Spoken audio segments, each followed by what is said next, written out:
3 points won't heal the wound for Atlético at the start of the season, after an intense match that spanned a variety of moods. From joy to euphoria to disappointment and fear.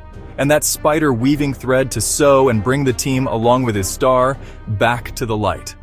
Finally, with the toast on his side, Cholo had come out with a message. Galen was out on the last day of the transfer market, ahead of Ruggeri, a signing for that position, and a rarity. Nahuel was a starter, but not to overtake Llorente, who remained behind as a third center-back. It doesn't matter. It's as if he were still at Anfield, tireless and commendable. Because if both Rayo and Atleti came out like two boxers who, before striking, first test each other. The first spider's thread sprang from across from the number 14. The Rayo that had come out at the Metropolitano with 6 changes, without Alvaro or De Frutos, a double fullback, Baliu and Ratiu, and Alamao as a pure number 9 played it cool.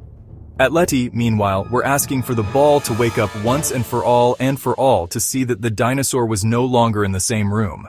There was no rest for Koke and Griezmann. The summer rejuvenated the team, but when it comes to finals, Simeone pulls out the classics, the old guard. It was Greasy himself who gave the first warning.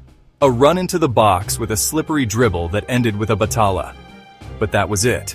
Soon, Cholo's tactical move proved to be genius. Nahuel acted as a screen to free Llorente from his opponents, allowing the number 14 to show that no matter where he plays, he's a starter in every aspect. All energy and determination. His cross from the right flew in off the far post, where Julián was waiting, who volleyed into the net and into the damned dinosaur.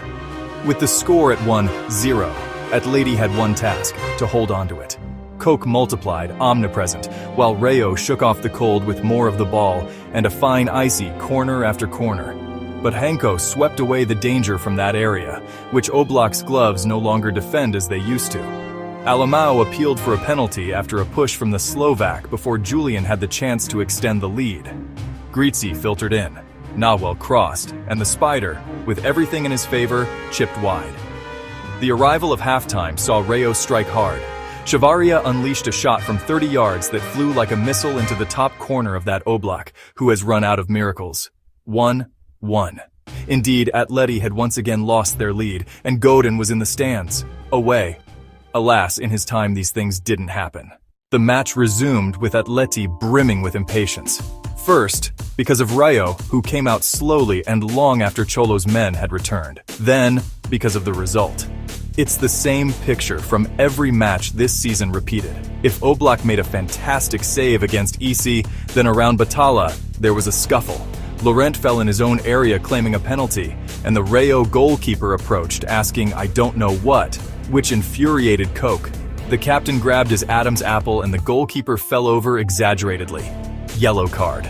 And the New Testament of VAR, in actions like this with different interpretations, no longer applies.